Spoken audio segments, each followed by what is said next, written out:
J'ai déjà fait plusieurs faillites dans ma vie. Mais la première, je m'en rappellerai toujours, car c'était à cause du sourire d'une fille.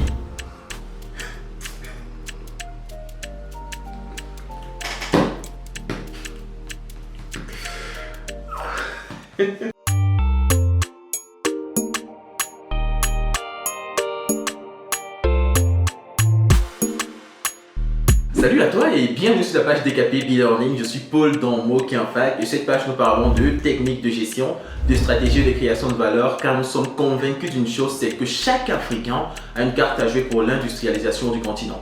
Alors si cette thématique te parle, tu as deux choses à faire. La première, abonne-toi à la page et active la cloche de notification. Et la deuxième, partage le contenu, mais il y a une seule condition, que ce contenu t'ait réellement apporté de la valeur. En fait, je suis toujours en train de me demander s'il faut vraiment que je fasse cette vidéo. Parce que c'est... Bon, je vous ai toujours promis de vous dire la vérité et de vous présenter exactement un certain nombre de difficultés que j'ai traversées, que ce soit dans ma jeunesse ou alors actuellement dans le cadre de mes activités au quotidien. Alors aujourd'hui, on va rentrer dans le cadre de ma toute première faillite. Êtes-vous prêts? Ça a intervenu très tôt. Alors, allons-y. C'était quelque peu avant les années 2010. L'histoire débute alors que je ne suis encore qu'un élève. Généralement, lorsque tu voulais lancer une activité chez nous, la mère t'encourageait à fond. Du moins, les parents t'encourageaient à fond. Mais on encourageait généralement à partir du lycée. Je crois que mes frères et mes sœurs ont lancé notamment des commercialisations, des bonbons, des biscuits dans le cadre du lycée. Mais à l'école primaire, c'était littéralement interdit. Mais voyant les efforts que je fournissais, ma mère m'avait expressément donné l'autorisation de lancer un business dans le cadre de l'école. Je crois que j'étais au CM2 très exactement. Du coup, elle me dit, qu'est-ce que je peux commercialiser? Je fais un certain nombre de recherches et je me rends compte que ce qui est très facile par rapport à mon budget, parce que mon budget, comme on dit souvent, mon devant derrière à l'époque, c'était dans les 850-900. Oui, j'étais un vendeur. D'accord. Donc, en ce qui concerne les popcorn, avant, pour acheter les popcorn, il y avait des paquets de 250. Donc un paquet c'était 250 et comme mon budget c'était 900 francs CFA, j'avais pris les 900, donc j'avais pris 500 dans les 900 pour acheter deux paquets de popcorn. Il fallait également acheter l'huile, oui, mais sauf que l'huile, j'avais pris l'huile en détail parce que la bouteille d'huile coûtait je crois dans les 1000 francs, 850, mais avec 200 francs CFA, le boutiquier servait l'huile dans les plastiques qu'il attachait et qu'il remettait. Du coup c'était facile, j'avais donc pris des popcorn de 500 francs CFA, l'huile, un peu de sucre. Il fallait normalement, si c'était un business qu'on lançait de A à Z, il fallait acheter le gaz, la marmite, tout ça. Mais quand même, j'habitais chez ma mère. Je pouvais pas quand même acheter la marmite, pourtant la mère a déjà la marmite. Bref, la mère s'était portée garante de faire les popcorn à mon compte et pour moi. Je ne lui payais rien du tout, mais pour m'encourager, elle faisait les popcorn d'elle-même.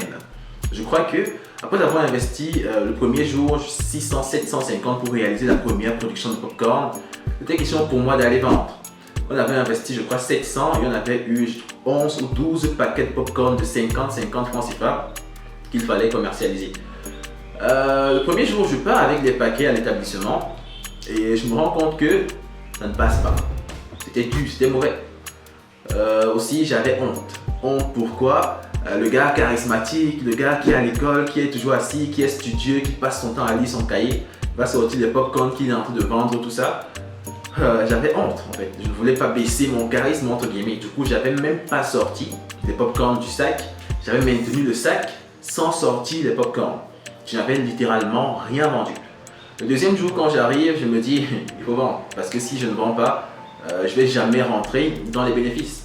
Je décide donc de sortir quelques paquets et le deuxième jour, je réussis à vendre, je crois, 3 à 4 paquets, ainsi de suite. Au fur et à mesure, les gens s'habituent et s'adaptent au popcorn et chaque jour, peut-être 1 à 2 semaines plus tard, tous les paquets finissaient chaque jour.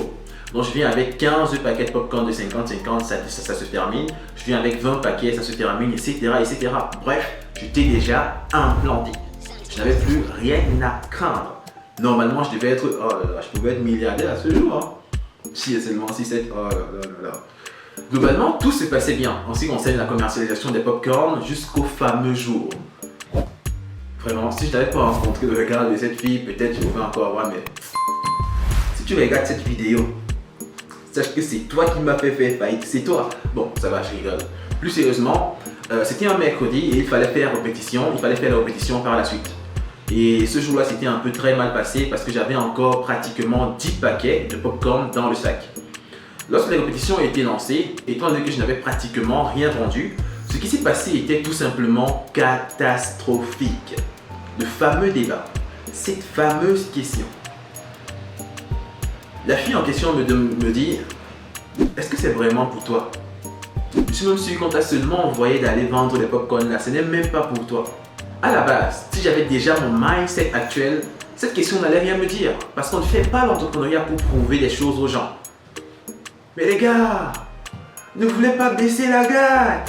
Je voulais même... Ou bien j'aimais la fille là, ou je ne sais même pas, ou bien je comprends même pas. Dans tous les cas, je ne voulais pas baisser la garde et je voulais absolument prouver à cette fille que c'était mes popcorn à moi.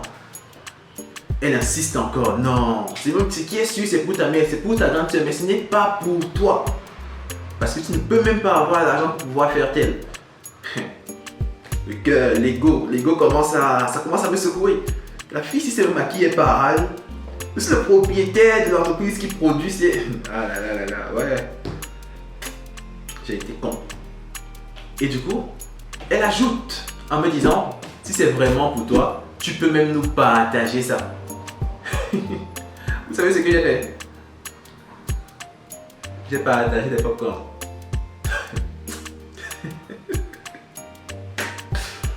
Wow.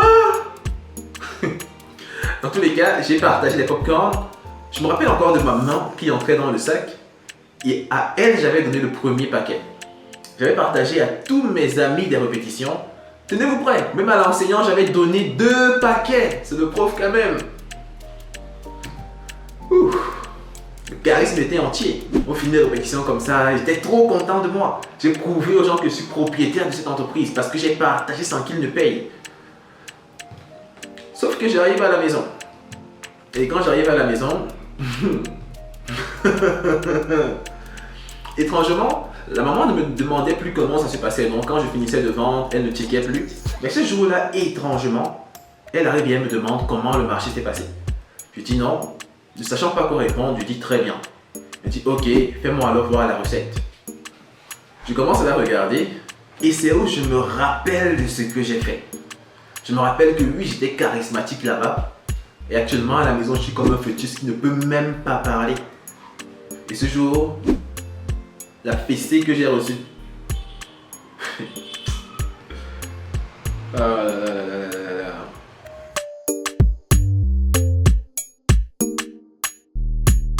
Bon, si je vous raconte cette histoire, c'est tout simplement pour que vous puissiez tous comprendre la leçon qu'il se présente derrière. On ne fait pas l'entrepreneuriat pour faire plaisir aux gens. L'entrepreneuriat, c'est pour réaliser quelque chose de pertinent pour soi-même. Je ne crée pas une entreprise pour me faire voir par les gens. Je ne crée pas une entreprise pour impressionner les gens. Et pour ceux qui ont déjà lu Napoleon Hill, il faut comprendre que 90% des hommes puissants qui chutent à cause de la femme. Et inversement, il faut le comprendre, il faut le dire. Plusieurs femmes qui chutent également à cause de l'homme. Juste parce qu'on ne réussit pas à contrôler ce qu'on a entre les gens. Je ne sais pas ce que je pouvais bien faire puisque j'étais encore beaucoup moins d'eux. Je ne sais même pas si j'avais 10 ans. Mais comment je me fais pour... Dans tous les cas, faisons les efforts chez les entrepreneurs de toujours rester focus. Ne nous fions pas à ce que les autres pensent de nous. Ne nous fions pas à ce que les gens veulent que nous fassions pour pouvoir leur plaire. Ne faisons pas l'entrepreneuriat pour faire croire aux gens que nous sommes puissants, intelligents, riches, etc. Faisons l'entrepreneuriat pour pouvoir aider le continent à s'élever. C'est la leçon que j'aimerais que tu tires dessus. Mais cette faillite, non, j'étais bizarre. Dans tous les cas, c'est tout ce qui était prévu pour toi dans le cadre de cette vidéo. Ne l'oublie jamais, c'est parce qu'on a cru qu'on a commencé. Et c'est parce qu'on a commencé qu'on pourra devenir quelque chose. Believe, begin. Mais si j'avais continué l'entreprise de popcorn là, peut-être j'allais être le premier producteur de popcorn sur le continent africain et même au monde. Tout ça parce qu'elle a sous. Ouais. Believe, begin, become. À la prochaine vidéo. Tchuss.